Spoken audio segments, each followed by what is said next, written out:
नमस्कार दोस्तों, स्वागत है आप सभी का अनुराग की वाणी यूट्यूब चैनल पर। मेरा नाम है अनुराग।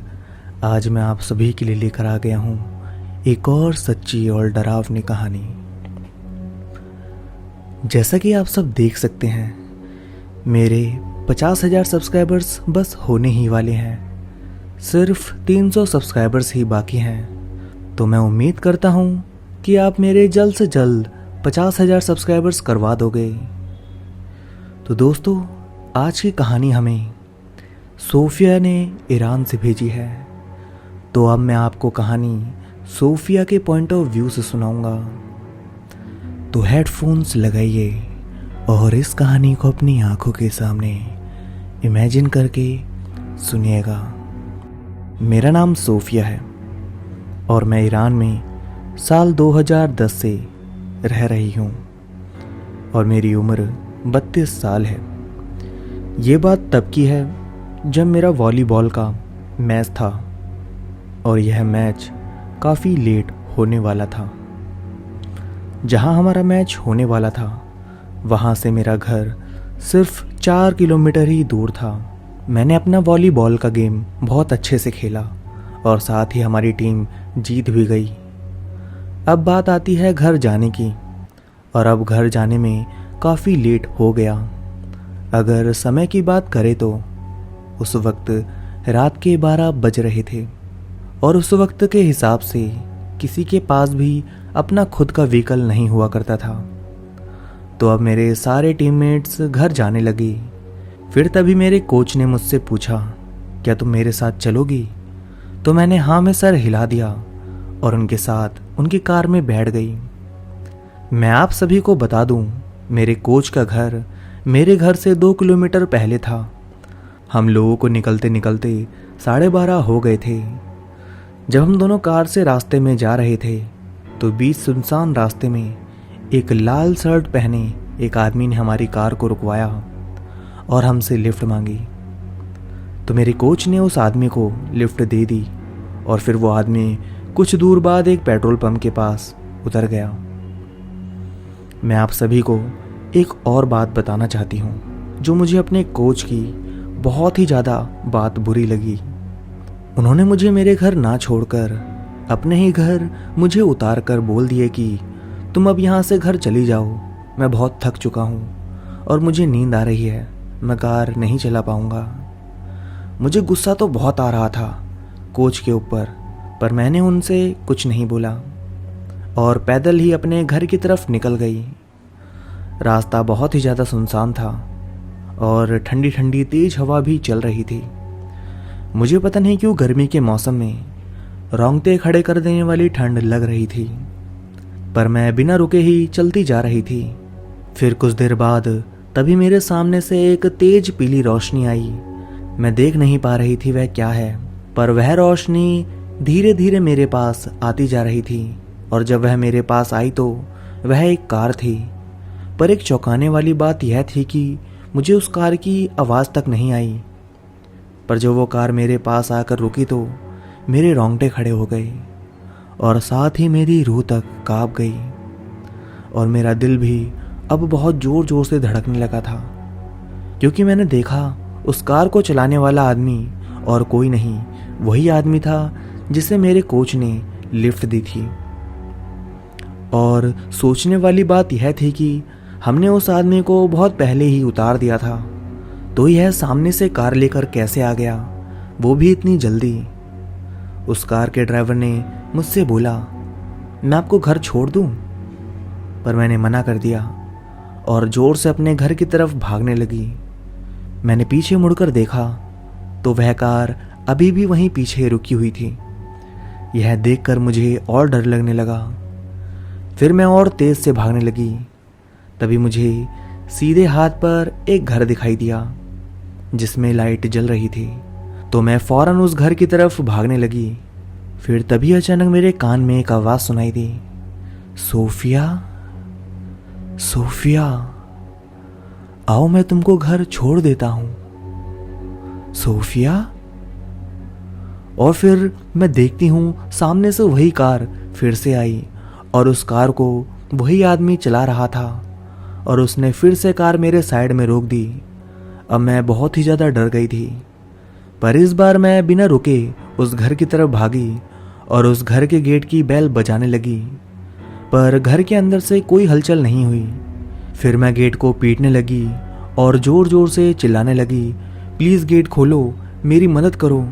मैं पीछे देखती हूँ, वही कार वाला आदमी कार से उतरकर मेरे पास आ रहा था और उसके चेहरे पर एक भयानक मुस्कान थी, जिसे देखकर मुझे और भी ज़्यादा डर लग रहा था। फिर तभी उस घर की विंडो पर एक बूढ़ी औरत आई और बोलने लगी, कौन है वहाँ और इतनी देर रात को मेरा गेट कौन पीट रहा है। उस औरत ने मुझे देख लिया और मुझे विंडो की तरफ बुलाई। फिर मैंने उन्हें उस आदमी के बारे में बताया जो मेरे पीछे आ रहा था। फिर वो बूढ़ी औरत बोली, तुम्हारे पीछे तो कोई भी नहीं। मैंने फिर पीछे मुड़कर देखा तो वहाँ सच में कोई नहीं था। फिर मैंने उस बूढ़ी औरत से फ़ोन मांगा, क्या मैं अपने बॉयफ्रेंड को कॉल कर सकती हूँ? मैं उसे फ़ोन करके बुला लूँगी कि वो मुझे ले जाए। तो उन्होंने मुझे अपना फ़ोन दे दिया, पर जब मैंने अपने बॉयफ्रेंड को कॉल किया तो वो फ़ोन नहीं उठा रहा था, शायद वह सो चुका था। फिर मैंने उस बूढ़ी औरत को शुरुआत से लेकर अब तक की सारी बात बता डाली। मेरी सारी बात सुनकर उस औरत ने मुझे अंदर आने को कहा और उन्होंने मुझे कुछ पीने को भी दिया। फिर उसके बाद उस औरत ने मुझसे बोला, मैं तुम्हें घर छोड़ देती हूँ। फिर आखिर में उस औरत ने अपनी कार से मुझे घर छोड़ा और मैंने उनका शुक्रिया अदा किया। फिर तब जाकर मेरी जान में जान आई। फिर उस दिन के बाद से मैं कभी भी रात के वक्त मैच खेलने नहीं गई। पर मुझे अपने कोच पर आज भी बहुत गुस्सा आता है। वो चाहते तो मुझे मेरे घर पहले छोड़ सकते थे, फिर वापस अपने घर चले जाते, पर उन्होंने ऐसा नहीं किया। तो ये थी मेरी कहानी दोस्तों। आपको कहानी कैसी लगी कमेंट करके ज़रूर बताइएगा। दोस्तों, अगर आपको भी मुझे अपनी कहानी भेजनी है तो डिस्क्रिप्शन में आपको व्हाट्सएप नंबर यानी कि मेरा व्हाट्सएप नंबर आपको मिलेगा और साथ ही इंस्टाग्राम आईडी भी आपको डिस्क्रिप्शन में मिल जाएगी। आप मुझे भी अपनी कहानी भेज सकते हैं, मैं उस पर भी वीडियो ज़रूर बनाऊंगा। तो बढ़ते हैं अब आज की दूसरी कहानी की तरफ। इस कहानी को लिखा है मनप्रीत कौर ने। भारत के राजस्थान राज्य में पंजाब पाक सीमा के साथ एक गांव है विजयगढ़। विजयगढ़ की खासियत है वहां बनी एक प्राचीन हवेली। कहते हैं कि वो हवेली 300 साल पुरानी है और उस हवेली से बहुत ही गौरवशाली इतिहास जुड़ा हुआ था। लेकिन विभाजन के दौरान एक घटना घटी जिसने उस हवेली को सदैव के लिए शापित कर दिया। हवेली के मालिक चौधरी बलराम सिंह सन 1940 में ही परिवार सहित अमेरिका जा बसे। उन्हें ब्रिटिश राज मंजूर नहीं था और उनका परिवार बाहर जा ना पाने में सक्षम भी था, इसलिए वो सब भारत से पलायन कर गए। सक्षम होने के बाद भी उन्होंने भारत के लोगों के लिए कुछ नहीं किया और अपना हित सर्वोपरि रखा। शायद इस बात का पछतावा ही कारण था कि उन्होंने अपनी हवेली को आश्रम बनने के लिए दान कर दिया था। आश्रम बनने के बाद वहां ऐसे मानसिक रोगियों को रखा जाता था जो काफी हद तक स्वस्थ हो गए थे, लेकिन कभी कभी उन्हें पागलपन के दौरे पड़ते थे और इसी कारण उनके घर वाले उन्हें वापस ले जाना नहीं चाहते थे। फिर 1947 विभाजन के दंगे भड़क उठे। उस आश्रम में रहने वाले मानसिक रोगी और कर्मचारी सब उन दंगे की बलि चढ़ गए। कोई जीवित नहीं बचा। क्या हुआ, कैसे हुआ, इन सब के जवाब किसी के पास नहीं थे। कहते हैं कि उस दिन के बाद से हर रात उस हवेली से आवाजें आती हैं, तरह तरह की आवाजें, जैसे कोई पागलपन का दौरा पड़ने पर चिल्ला रहा हो या फिर दर्द भरी चीखें। कभी कभी हंसने की भी आवाजें आती हैं। कभी आवाजें आती हैं जैसे कोई किसी को चिल्ला चिल्ला कर भागने के लिए कह रहा हो। कुछ लोग हिम्मत कर इन आवाजों का पता लगाने अंदर तो गए, लेकिन जिंदा बाहर नहीं आई। निया का एक यूट्यूब चैनल था जिस पर वो अलग अलग श्रेणियों के वेब सीरीज बनाती थी। उसकी दोस्त सोनी का ननियाल विजयगढ़ में था और उससे ही निया ने उस हवेली के बारे में सुना था। एक दिन बैठे बैठे उसके मन में विचार आया कि क्यों ना उस हवेली में रात गुजारी जाए और उसका लाइव टेलीकास्ट अपने चैनल पर किया जाए। आजकल दर्शक ऐसी ही चीजें ज्यादा देखते हैं। उसने अपनी टीम को बुलाकर उन्हें अपनी योजना के बारे में बताया। सब बड़े शहरों में पले बड़े थे। भूत प्रेत जैसी बातों पर उसकी टीम में कोई यकीन नहीं करता था, तो सब तुरंत राजी हो गए। योजना का पहला चरण था उस हवेली के बारे में ज्यादा से ज्यादा डरावनी जानकारी प्राप्त करना, फिर उसे नाटकीय ढंग से दर्शकों के सामने पेश करना ताकि वो लाइव देखने के लिए उतावले हों। पूरी टीम विजयगढ़ के लिए निकल पड़ी थी। सबसे पहले हम ऐसे लोगों का इंटरव्यू लेंगे जो हवेली से आती आवाजों को असली से भी ज्यादा डरावनी बनाकर पेश कर सकें। निया सफर के बीच में अपनी टीम को निर्देश दे रही थी। और दीप, तुम गांव के सबसे बुजुर्ग व्यक्तियों को ढूंढना जो इन आवाजों के इतिहास के बारे में जानकारी दे सकें। इन सबको रिकॉर्ड कर एक ट्रेलर की तरह चैनल पर डाल देंगे ताकि दर्शक जान सके कि जिस हवेली में हम रात गुजारने वाले हैं वो कितनी हॉन्टेड है। मेरे पास एक और बढ़िया सुझाव है। निया की साथी सायंतनी ने निया की बात सुनने के बाद कहा, क्यों ना हम किसी होटल में ठहरने की बजाय गांव में ही ठहरे। अगर ये बात सच है कि हर रात उस हवेली से आवाजें आती हैं, तो हम रात को उन आवाजों के साथ हवेली की वीडियो बनाएंगे और उसको ट्रेलर का हिस्सा बना देंगे। इससे ट्रेलर में और भी जान आ जाएगी। उसकी बात सुन निया सोचने लगी और फिर बोली, गुड आइडिया, हम गांव में ही रहेंगे। मैं अभी सोनी को फोन करके गांव में ही कहीं रहने के लिए इंतजाम करवाती हूँ। रात के 10 बज गए थे और विजयगढ़ अभी भी 2 घंटे की दूरी पर था। सबने तय किया कि रात होटल में रुककर सुबह गांव के लिए निकल पड़ेंगे। सुबह 9 बजे वो गांव पहुंचे। पता पूछते हुए वो सोनी के नाना जी के घर पहुंच गए। उनकी खूब आव भगत हुई। 11 बजे उन्होंने अपने उपकरण जैसे कि कैमरा, लाइट, माइक आदि सेट करना शुरू कर दिया। यहाँ कोई फिल्म बनाने आए हैं क्या आप लोग? सोनी के मामा जी ने पूछा। मामा जी, वो आपके गाँव की जो हवेली है ना, उसी पर एक फिल्म बना रहे हैं। निया की बात सुन मामा जी के चेहरे का रंग उड़ गया। वो हवेली, वो तो भूतिया हवेली है। आप लोग उस पर क्यों फिल्म बना रहे हैं? और आपको उस हवेली में नहीं जाना चाहिए। निया जानती थी कि गांव वाले उन्हें रोकने की कोशिश करेंगे और हवेली में जाने में अटकलें जरूर पैदा करेंगे, इसलिए उन्हें हवेली में रात बिताने की बात को अभी छुपा कर रखनी होगी। अरे नहीं मामा जी, बस उस हवेली की बाहर से ही वीडियो बनाएंगे। कुछ लोगों को उस हवेली के बारे में बताते हुए वीडियो बनाएंगे और आपने जैसे कि बताया कि इस हवेली से अजीबोगरीब आवाजें आती हैं, उन्हीं की वीडियो बनाएंगे, सब बाहर से ही। क्यों ना पहली वीडियो आपकी ही बनाई। फिल्म में आने की बात से मामा जी का चेहरा फिर से खिल उठा। मैं कपड़े बदल कर आता हूँ। मामा जी के जाने के बाद निया की टीम का कैमरामैन सुमित उससे कहता है, अच्छा हुआ निया, तुमने उन्हें सच नहीं बताया। उनको देखकर ही लग रहा था कि वो हमें घर से ही बाहर फेंक देंगे अगर हमने हवेली में जाने का सोचा भी तो। निया की टीम ने काम करना शुरू कर दिया। गांव में घूमकर उन्होंने कुछ व्यक्तियों के इंटरव्यू लिए। कुछ लोग तो फिल्म की बात सुनकर कुछ ज्यादा ही गप्पे हाँक रहे थे। कुछ तो लोग उन्हें ऐसे भी मिले जो हवेली के भूतों को करीब से देख चुके थे और उनकी बातें सुनकर लगता ही नहीं था कि वो डिंगे मार रहे हैं। इतनी गंभीरता से वो अपनी बहादुरी के किस्से सुना रहे थे। सोनी के मामा जी ने उन्हें सीताराम जी के बारे में बताया, जो कि 90 साल के हैं और जिनके परिवार का पुश्तैनी निवास ये गांव ही था। अपनी सारी जिंदगी उन्होंने इसी गांव में गुजारी है और उनसे ज्यादा उस हवेली के इतिहास को कोई नहीं जानता था। निया अपने साथियों के साथ सीताराम जी के घर पहुंची और उन्हें बताया कि वो उस हवेली के बारे में उनसे जानना चाहते हैं। वो मनहूस दिन मुझे आज भी याद है। तब मैं 16-17 साल का था। अचानक से ही सब कुछ बदल गया था। गांव की शांति को भीड़ के कोलाहल ने भंग कर दिया था। हमें पहले ही सूचना मिल गई थी और सब गांव वालों को तब के एक मशहूर नेताजी के वाड़े में छुपा दिया गया था। किसी उपद्रवी में हिम्मत नहीं थी कि नेताजी के वाड़े की ओर आंख भी उठाकर देखे। हथियारों से लैस वो भीड़ हवेली में घुस गई और फिर वहां से चीखे पुकारे ही सुनाई दी थी। कुछ पागल तो मरते वक्त भी जोर जोर से हंस रहे थे। वाड़ा हवेली से बहुत करीब था, इसलिए वो सारी आवाजें हमें साफ साफ सुनाई दे रही थी। कोई भागने के लिए बोल रहा था। शायद वो आश्रम का कर्मचारी होगा जो उन मानसिक रूप से विकसित लोगों को बचाने की कोशिश कर रहा था। ठीक ठीक तो नहीं पता, लेकिन शायद 1 घंटे बाद सब शांत हो गया था।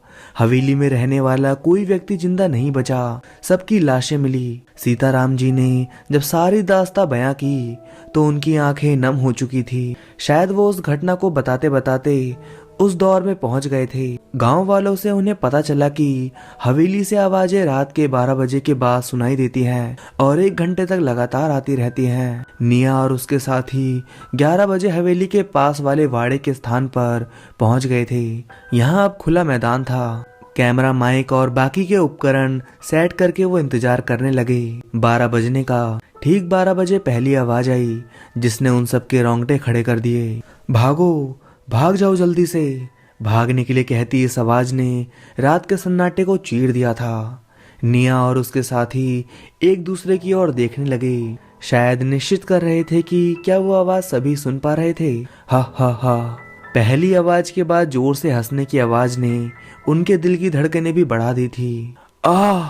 दर्द भरी वो चीख किसी का भी दिल दहला सकती थी। वो सब एक जगह स्थिर बैठे उन आवाजों को सुनते रहे। किसी में भी कुछ कहने की हिम्मत नहीं थी। 1 घंटे बाद सब शांत हो गया। रात का सन्नाटा फिर से अपना वर्चस्व फैलाने लगा। रात के 2 बजे वो वापस घर लौट आए। किसी के भी आंखों में नींद का नामो निशान नहीं था। सबने फैसला किया कि क्यों ना जो वीडियो बनाया है उसे देखा जाए। दीप ने लैपटॉप में वीडियो चलाया। हवेली के दरवाजे का दृश्य वीडियो में चलने लगा। दीप ने वीडियो रोक दी। सुमित, ये दृश्य तुमने कब रिकॉर्ड किया? निया ने सवाल पूछा। नहीं यार, हम हवेली के दरवाजे पर तो गए ही नहीं और यहाँ पर हमने कैमरा लगाया था और जहाँ हमने कैमरा लगाया था वहां से दरवाजा तो दिख ही नहीं रहा था, सुमित ने घबराहट भरी आवाज में कहा। सब हैरान थे कि जब दरवाजे की वीडियो बनाए ही नहीं तो इसमें दरवाजा क्यों दिख रहा है। दीप ने फिर से वीडियो चलाई और उसमें हवेली का दरवाजा खुल गया। पहले तो उसमें कोई दिखाई नहीं दिया, फिर अचानक ही कहीं से एक आदमी आया जिसे देखकर सब डर गए। वह आदमी देखने में किसी पागल की तरह लग रहा था। बिखरे और लंबे बाल, मटमैले कपड़े और फिर वो हंसने लगा। वही हंसी जिसकी आवाज उन्होंने थोड़ी देर पहले हवेली से आते हुए सुनी थी। अचानक से ही उस आदमी के गले पर एक गहरा घाव बन गया जिसमें से खून बहने लगा। सब वीडियो में नजरें गड़ाए बैठे थे।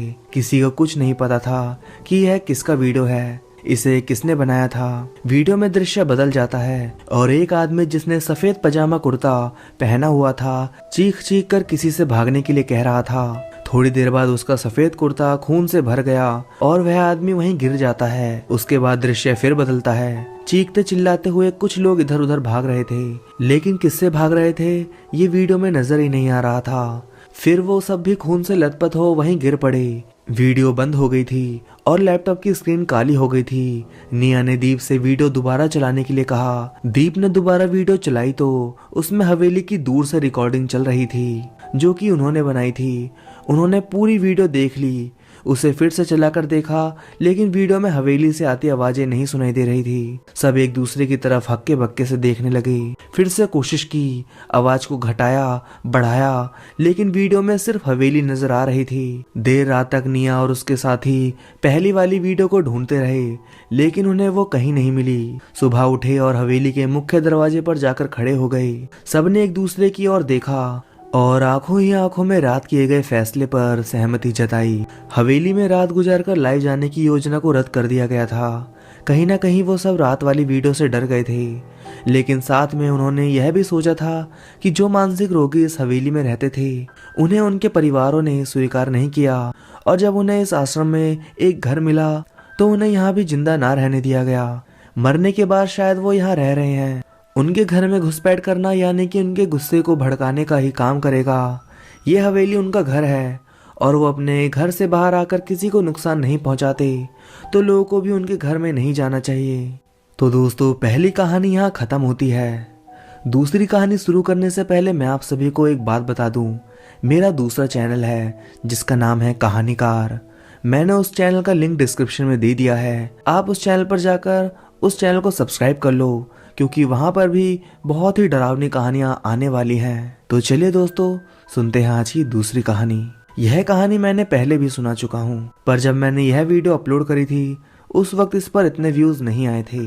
तो चलिए दोस्तों, सुनते हैं आज की दूसरी कहानी। सपने देखने का हक सबको होता है। सपने कभी ऊंच नीच जात पात का फर्क नहीं देखते, ना ही उन्हें देखने वाला ही अपनी हैसियत देखकर सपने देखता है। तभी तो सपने देखना सबको अच्छा लगता है। कुछ लोगों के सपने वक्त के साथ बदल जाते हैं और कुछ लोगों के बढ़ जाते हैं। सपने देखना जितना आसान है, उन्हें पूरा करना उतना सरल नहीं है। कभी कभी सपने देखने का अंजाम बेहद दर्दनाक भी हो सकता है। अतीत और वर्तमान को जोड़ती यह कहानी एक सपना देखने और उसके टूटकर बिखरने का सफर बताने वाली है। सन 1990 है, जयपुर, राजस्थान। मुझे नींद न आए, मुझे चैन न आए। 18 वर्षीय नर्मदा शीशे के सामने खड़ी अभी अभी रिलीज हुई फिल्म का गाना गा रही थी। अपने रूप को निहारने में वो इस तरह खोई हुई थी कि उसने ध्यान ही नहीं दिया कि उसके पिताजी दरवाजे पर खड़े उसे निराशा भरी नजरों से देख रहे थे। उस रात नम्रता की माँ को उसके पिता ने शिकायत करते हुए कहा, करती क्या रहती हो तुम सारा दिन? अपनी बेटी पर भी ध्यान दे लिया करो, कहीं ऐसा ना हो कि हमारी नाक कटा दे वो। नम्रता की माँ अपने पति की हर एक बात सुनती थी। आखिर ऐसा भी क्या कर दिया था उसकी बेटी ने? लेकिन पिता ने कहा था तो बेटी को थोड़ी डांट लगाना एक माँ के लिए अनिवार्य हो जाता है। क्या किया अब तूने? स्कूल से घर लौटने पर माँ की आवाज सुनकर नम्रता चौंक गई। मन में घबराहट भी होने लगी। उसने अगले दिन फिल्म देखने जाने का प्लान जो बनाया था, और इस बात का कहीं माँ को पता न चल गया हो। मैंने क्या किया? डरते हुए नम्रता ने कहा, कल रात को तेरे पिताजी बोल रहे थे कि लड़की हाथ से निकलती जा रही है। अपनी माँ की बात सुनकर नम्रता ने राहत की सांस ली, क्योंकि पिताजी की शिकायतें आम बात थी। माँ, आप तो जानती हो कि पिताजी को हमेशा ही मुझसे शिकायत रहती है। उन्हें मेरा कुछ भी कहना या करना पसंद नहीं आता। किसी फिल्म की बात करूं तो आंखें दिखाने लगते हैं, गाना गाऊं तो गुस्सा करते हैं। उन्हें तो मेरे पैदा होने से भी शिकायत रही है। ऐसी बात नहीं है। उसकी माँ ने सफाई देने की कोशिश की, लेकिन नम्रता आधी बात सुनकर ही वहां से चली गई। 2020, जयपुर, राजस्थान।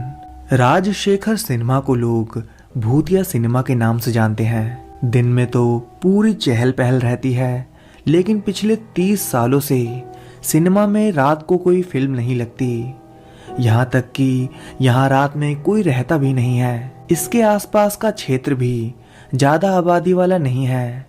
एक रात 2 चोरों ने बड़ी वारदात को अंजाम दिया और पुलिस से बचने के लिए राजशेखर सिनेमा में आ छिपे। वैसे तो सिनेमा के रखवाली के लिए एक चौकीदार रखा हुआ था, लेकिन वो भी दूर से ही सिनेमा की निगरानी रखता था। यार चंदू, मैंने सुना है कि यह सिनेमा भूतिया है।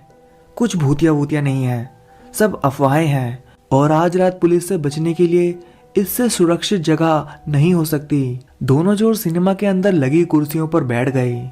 काशू, यहाँ आराम से बैठ सकते हैं और सो भी सकते हैं। तेरी तरह लोग भी इसे भूतिया समझते हैं, इसलिए कोई रात को यहाँ भटकता भी नहीं है। दोनों कुर्सियों पर पसर कर आंखें बंद कर सोने की कोशिश करने लगे। थोड़ी देर बाद दरवाजा खुलने की आवाज आने लगी। दरवाजे की आवाज से दोनों जाग उठे। काशू ने देखा कि मुख्य ऑडिटोरियम में जहाँ फिल्में प्रदर्शित की जाती है, वहां का दरवाजा खुला पड़ा था। नंदू, उधर देख। जब हम आए थे तो ये दरवाजा बंद था ना, तो अब कैसे खुल गया? नहीं रे काशू, दरवाजा वैसे ही बंद किया होगा, ताला वाला नहीं लगाया होगा, इसलिए हवा से खुल गया लगता है। चल अंदर चलते हैं, वहां मस्त कुर्सियां लगी हुई हैं, आराम से सोएंगे। पहले तो काशू मना कर देता है और वहीं रुकने के लिए कहता है, लेकिन नंदू के जबरदस्ती करने पर वो उसके साथ अंदर चला जाता है। ये देख, एसी भी चलता छोड़ रखा है, मस्त मजा आएगा यहाँ सोने में। नंदू ने कहा ही था कि अचानक से दरवाजा जोर की आवाज से बंद हो जाता है। काशू और नंदू घबरा जाते हैं। काशू भागकर दरवाजा खोलने की कोशिश करता है, लेकिन दरवाजा खुल ही नहीं रहा था। नंदू भी उसकी मदद करता है, लेकिन उनके प्रयासों का कोई असर नहीं होता। ठंडा कमरा और ठंडा होने लगता है, लेकिन उन दोनों के पसीने छूट रहे थे। यार नंदू, ये क्या हो रहा है? काशू सहमी आवाज में नंदू से पूछता है। कुछ नहीं, तू घबरा मत काशू। नंदू को भी घबराहट हो रही थी, लेकिन वो काशू को तसल्ली देने की कोशिश कर रहा था। अचानक से सिनेमा हॉल की लाइट जलने बुझने लगी और पर्दे पर फिल्म चलने लगी। दोनों की डर से जान निकली जा रही थी। अचानक से ये सब क्या होने लगा था? उन दोनों का ध्यान पर्दे पर चला गया जिस पर फिल्म चल रही थी। फिल्म के दृश्य में एक लड़की थी जिसके कपड़े जगह जगह से फटे हुए थे। उसके चेहरे और हाथों पर घाव के निशान थे। देखने पर ऐसा लग रहा था कि वो लड़की उन्हें ही देख रही हो। फिर वो चलने लगी और उनकी ओर बढ़ने लगी। उनकी फटी आंखें पर्दे पर ही गड़ी हुई थी और उनकी नजरों के सामने ही वो लड़की पर्दे से बाहर निकल आई। दोनों डर से चिल्लाने लगे, मदद के लिए पुकारने लगे, लेकिन उनकी चीखों का कोई मतलब नहीं था। वो लड़की उनके बिल्कुल करीब आ गई और दोनों को गर्दन से पकड़कर हवा में उठा दिया। दोनों कुछ देर छटपटाते रहे, लेकिन धीरे धीरे उनकी जान निकल गई। 1990, जयपुर, राजस्थान। नम्रता अपनी दोस्त के साथ अगली दोपहर को मूवी देखने के लिए राजशेखर सिनेमा की ओर निकल पड़ी। घर में उसने बहाना बनाया कि कल वह अपनी सहेली बिंदु के घर पढ़ाई करने जाएगी और शाम को ही घर आएगी। निम्मी, ये चोरी चोरी फिल्में देखने का काम कब तक चलने वाला है? तब तक जब तक मैं खुद हीरोइन नहीं बन जाती। क्या ही एहसास होगा जब मेरे चाहने वाले मेरी फिल्में देखने के लिए चोरी छिपे सिनेमा आएंगे। कहते हुए नम्रता अपने ख्यालों में खो गई। एक चाहने वाला तो तुम्हारा यहाँ भी है, उस पर भी कभी गौर कर लिया करो। प्रदीप की आवाज ने नम्रता को उसके ख्यालों से बाहर निकाला। प्रदीप राजेश शेखर सिनेमा के मालिक राजेश कुमार का बेटा था। नम्रता का राजेश शेखर सिनेमा में फिल्में देखने आना आम बात थी और वहीं प्रदीप ने उसे देखा था। प्रदीप नम्रता की खूबसूरती का दीवाना था। सच कहूं नम्रता, तुम्हारी खूबसूरती के आगे तो माधुरी जूही जैसी हीरोइन तो कुछ भी नहीं है। तुम्हारे साथ बातें करने का मेरे पास समय नहीं है, मुझे ये फिल्म देखनी है, नम्रता ने झल्लाते हुए कहा। दोनों जब राजशेखर पहुंची तो सारी टिकटें बुक हो चुकी थी। नम्रता को इस बात पर बहुत निराशा हुई। उसका चेहरा रोने जैसा हो गया था। क्या हुआ, टिकट नहीं मिली? उनको निराशा देखकर प्रदीप उनके पास आया। मेरे पास 2 एक्स्ट्रा हैं, तुम चाहो तो मैं तुम्हें दे सकता हूँ। प्रदीप के एक हाथ में टिकट देखकर नम्रता का चेहरा खिल गया और उसने टिकट लेने के लिए हाथ आगे बढ़ाया, लेकिन प्रदीप ने अपना हाथ पीछे खींच लिया। लेकिन मेरी एक शर्त है, तुम्हें मेरे साथ बैठकर फिल्म देखनी पड़ेगी। प्रदीप की बात सुन नम्रता सोचने लगती है, लेकिन बिंदु बोल पड़ती है, नहीं, हमें कोई फिल्म नहीं देखनी, चलो नम्रता यहाँ से। फिल्में नहीं देखोगी तो एक्टिंग कैसे सीखोगी? प्रदीप ने आखिरी कोशिश की और नम्रता ना चाहते हुए भी उसके साथ बैठकर फिल्म देखने के लिए राजी हो गई। 2020, जयपुर, राजस्थान। सिनेमा में हुई अन्य मौतों की तरह ही उन चोरों की मौतों के मामले को भी राजशेखर के मालिक द्वारा रिश्वत देकर रफा दफा करवा दिया गया था। राजशेखर का मालिक उसे बेच देना चाहता था, लेकिन उसके भूतिया होने के कारण कोई उसे खरीदना नहीं चाहता था। इसलिए मजबूरीवश उसे राजशेखर का संचालन करना पड़ रहा था। देख भाई, मैंने तुम्हारी कल की टिकट करा दी है, लेकिन आज रात तुम्हें कहीं छिपकर गुजारनी पड़ेगी। हितेश और भारती एक प्रेमी युगल था जो घर से भाग कर आया था। सुबह को वो शहर छोड़कर जाने वाले थे, लेकिन रात को उन्हें कहीं छुपने की जगह चाहिए थी। दीपक यार, तू आज की रात अपने घर में छुपा ले हमें, हितेश ने अपने दोस्त से कहा। पागल हो गया है क्या तू? मैं कैसे छुपाऊंगा तुम दोनों को? मेरे परिवार वाले 100 सवाल करेंगे। इससे ज्यादा मैं तुम्हारी मदद नहीं कर सकता, मुझे माफ करना। इतना कहकर दीपक वहां से चला गया। हितेश और भारती को रात को छुपने की जगह चाहिए थी। शहर के बाकी लोगों की तरह उन लोगों ने भी भूतिया सिनेमा के बारे में सुन रखा था। दोनों ने उस सिनेमा में साथ में बहुत फिल्में देखी थी और उनको उसमें भूतिया जैसा कुछ भी नजर नहीं आता था। दोनों ने उसी सिनेमा में छिपने का फैसला किया। दोनों उस सिनेमा में चले गए। उन्होंने देखा कि ऑडिटोरियम का दरवाजा खुला था, तो दोनों उसके अंदर चले गए। ऑडिटोरियम में एसी ने उसे शिमला बना रखा था। ठंड लगने के कारण हितेश और भारती एक दूसरे से चिपक गए। भारती को अजीब सी गंध महसूस हुई। हितेश, मुझे कुछ अजीब सी गंध आ रही है, भारती ने कहा ही था कि अचानक दरवाजा बंद हो गया। भारती चीखते हुए हितेश के गले लग गई। हितेश ने दरवाजा खोलने की कोशिश की, लेकिन दरवाजा नहीं खुला। हॉल की लाइटें जलने बुझने लगी और पर्दे पर फिल्म चलने लगी। फिल्म में नजर आने वाली लड़की जिसके कपड़े फटे हुए थे और शरीर घावों से भरा हुआ था, वह पर्दे से बाहर आ गई। हितेश और भारती वहां से भागने की कोशिश करते हैं, लेकिन दरवाजा बंद था और निकलने का कोई रास्ता नहीं था। बिजली की फुर्ती से वो लड़की उनके पास आ गई। उसने भारती की तरफ नहीं देखा। हितेश को पीठ के बल पटक दिया और उसकी छाती पर बैठकर उसका गला दबाने लगी। भारती डरी सहमी सी नजरों से हितेश की जान जाते देख रही थी, लेकिन कुछ कर भी नहीं पा रही थी। जब हितेश की जान निकल गई तो उस लड़की ने भारती की ओर देखा और उसके ऐसा करते ही भारती की आंखों से डर गायब हो गया और वो उस लड़की के वश में आ गई। पुलिस को फोन करो, उस लड़की ने कठोर व गहरी आवाज में कहा। भारती ने बिना देर किए अपना फोन निकाला और पुलिस को फोन मिलाकर उन्हें राजशेखर सिनेमा आने के लिए कहा। पहले पुलिस आनाकानी करती रही, लेकिन भारती के बार बार कहने पर उन्हें राजशेखर आना ही पड़ा। पुलिस ने आकर हितेश की लाश को देखा तो उनका शक भारती पर चला गया। वह लड़की किसी को भी दिखाई नहीं दे रही थी। उनसे कहो कि पर्दे के पीछे खुदाई करे। भारती ने उस लड़की के कहे अनुसार ही पुलिस से कहा तो पहले तो पुलिस वाले सकपका गए, लेकिन फिर से भारती के बार बार कहने पर उन्हें उसकी बात माननी पड़ी। खुदाई करने से पहले उन्होंने राजशेखर के मालिक को भी सूचना दे दी थी, जिसे सुनकर वह दौड़ा ही चला आया।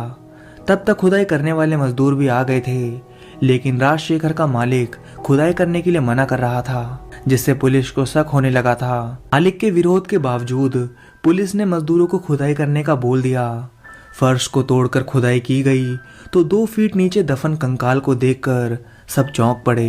पुलिस राजशेखर के मालिक से पूछताछ करने लगी, लेकिन वो कुछ भी नहीं बोल रहा था। तू सच नहीं बताएगा प्रदीप? अचानक से आई गुस्से से भरी आवाज सुनकर राजशेखर के मालिक प्रदीप कुमार के पसीने छूटने लगे। उसने घूमकर देखा तो सामने नम्रता खड़ी थी। वो बुरी तरह से डर गया। तुम तो मर गई थी ना? हैरानी से प्रदीप ने पूछा।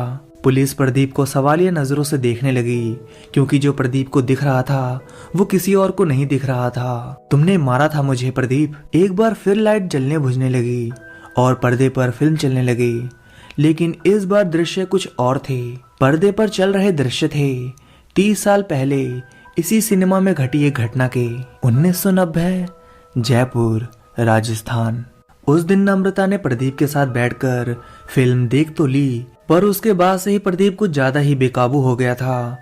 कहीं भी कभी भी वो नम्रता को रोक लेता था। एक दिन नम्रता स्कूल से घर लौट रही थी कि प्रदीप अपनी यामाहा मोटरसाइकिल पर आ धमका और उसका रास्ता रोक लिया। क्या चाहिए तुम्हें?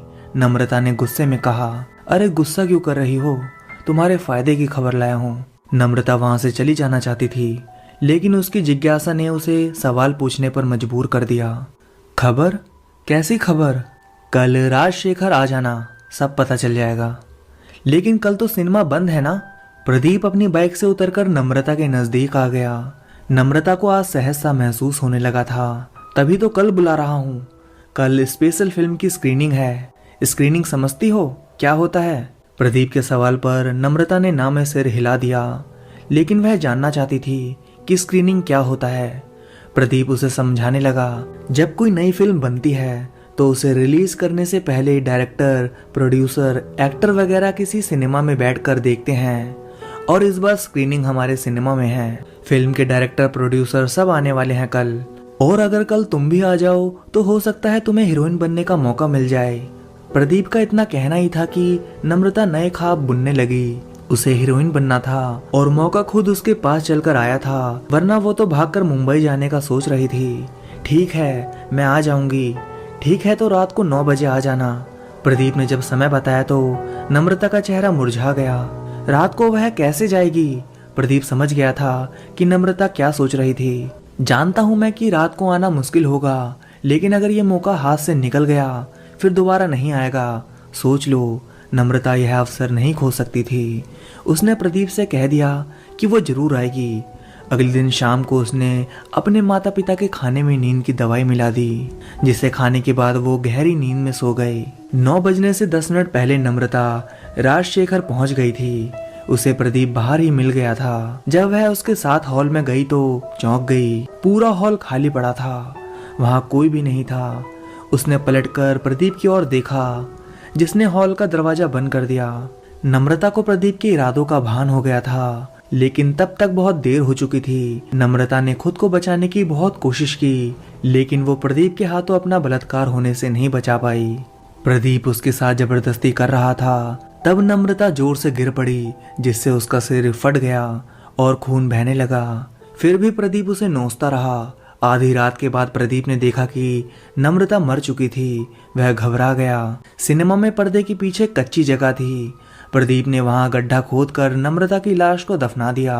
किसी कारण से अगले 3 हफ्ते तक सिनेमा बंद था, इसलिए प्रदीप को सबूत मिटाने का समय मिल गया था। नम्रता के माँ बाप ने उसकी गुमशुदा की रिपोर्ट दर्ज करवाई, लेकिन लोगों ने मान लिया था कि नम्रता भाग गई थी। कुछ समय तक पुलिस उसकी तलाश करती रही, लेकिन कुछ भी हाथ न लगने के कारण उसका केस बंद कर दिया गया। 2020 जयपुर, राजस्थान। पर्दे पर चल रहे दृश्य को देखकर सब हैरान रह गए। आज 30 वर्ष बाद नम्रता की गुमशुदगी का केस सुलझा था, जो खुद नम्रता ने सुलझाया था। उस घटना के बाद से ही नम्रता की आत्मा राजशेखर सिनेमा में कैद होकर रह गई थी और इंसाफ के लिए तड़प रही थी। रात को आने वाले हर आदमी को वह मार डालती थी, क्योंकि उन पर वह काबू नहीं कर पाती थी। जैसे मरने से पहले वो प्रदीप पर काबू नहीं पा सकी थी। आज से पहले कोई लड़की रात को सिनेमा में नहीं आई थी, और आज भारती के रूप में नम्रता की मुक्ति ने सिनेमा में प्रवेश किया था। प्रदीप ने अपना गुनाह कबूल लिया था। अपनी बेटी के लापता होने की सच्चाई जाने बिना ही नम्रता के माता पिता इस दुनिया से जा चुके थे। नम्रता का अंतिम संस्कार बिंदु ने किया, जो अपनी सहेली के साथ हुई घटना को जानकर स्तंभ थी। आखिर क्या कसूर था नम्रता का? बस इतना ही कि उसने एक सपना देखा था हीरोइन बनने का। सपना देखने की कीमत उसे अपनी जान देकर चुकानी पड़ी। तो कहानी बस यहीं तक थी। तो दोस्तों, इस कहानी से आपको क्या सीख मिलती है, कमेंट करके जरूर बताइएगा। और अभी तक आपने इस वीडियो को लाइक नहीं किया है तो अभी के अभी इस वीडियो को लाइक कर दीजिए। और अगर आपको कहानी अच्छी लग रही है मेरे चैनल की, तो अभी के अभी मेरे चैनल को सब्सक्राइब कर लीजिए, क्योंकि ऐसी ही कहानियाँ मैं आप सभी के लिए हमेशा लेकर आता रहूँगा। और इस कहानी के लेखक हैं मनप्रीत कौर।